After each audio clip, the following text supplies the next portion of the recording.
Oh non.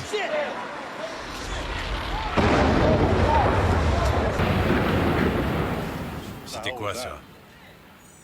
On aurait dit un crash d'avion. Vous avez vu ça? Venez par là.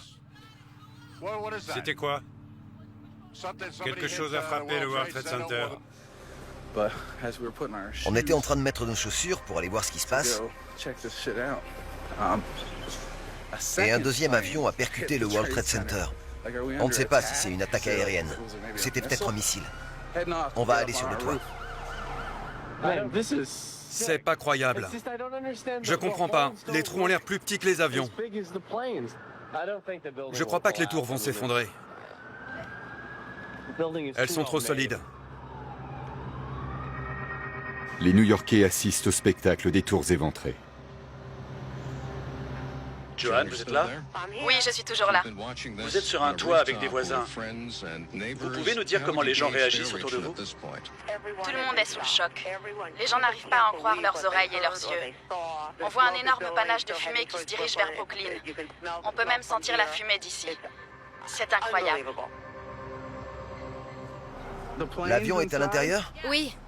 Apparemment, les avions ont foncé dedans. Ils ont tout explosé et ils sont toujours à l'intérieur.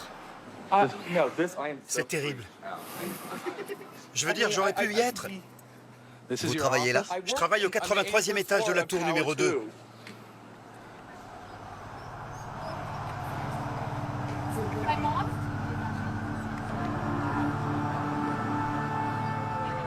Il faut qu'on évacue tout le monde. C'est clair.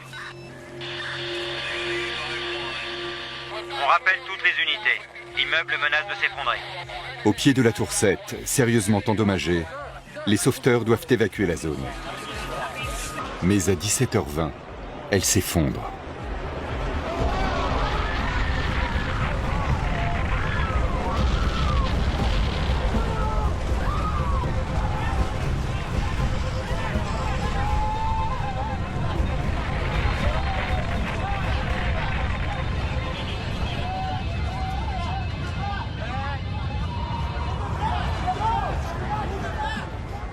Une fois de plus, Manhattan est englouti par un nuage de poussière.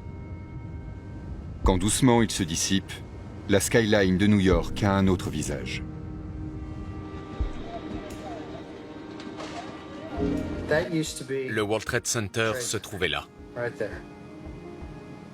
Il ne reste plus que ça. Les New-Yorkais se rassemblent et des veillées s'organisent dans toute la ville pour rendre hommage aux victimes. C'est très calme, presque serein. La plupart des gens allument des bougies.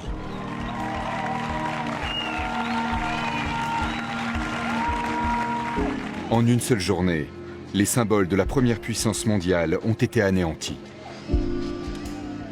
Sa capitale a été attaquée, sa défense mise en déroute. Avec les tours jumelles, c'est une partie du monde d'avant qui s'est effondrée. Nos vies n'ont plus jamais été les mêmes. Ces attentats ont été le premier acte d'une guerre terroriste qui dure maintenant depuis 20 ans.